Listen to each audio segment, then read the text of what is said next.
Week 16 is here, and this is the moment you've been working towards all year. Time to get those lineups ready so you can hoist that championship trophy. Joining me now to break down the wide receivers you should start is SI's fantasy analyst, Michael Fabiano. Fabs, or should I say Santa Fabs, who are the playmakers that can help you win your week? Hey, I am nothing if not festive, right, Caitlin? So now Cooper Cup is a guy that I know it's hard to trust, right? He had a stinker last week.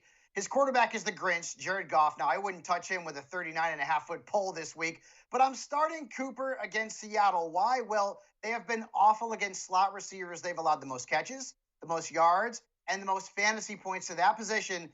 So get yourself a cup of Cooper this week. I also like Antonio Brown. I told you to start him last week. He had a big game, 93 yards and a touchdown against Atlanta. Now he's got Detroit. Their defense has allowed an average of nearly 195 receiving yards and the fourth most fantasy points to wide receivers. So I'd start AB, Mike Evans, Chris Godwin, get them all into your lineup.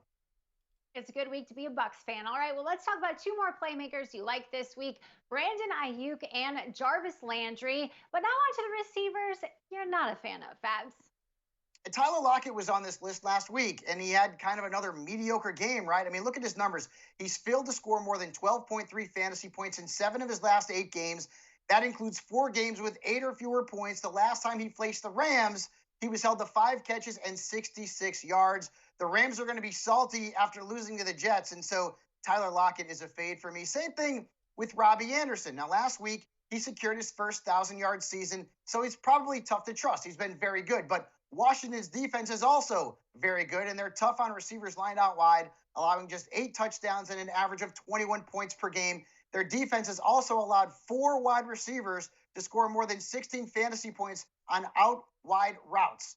That is a very bad matchup for Robbie Anderson and all of the Carolina wide receivers.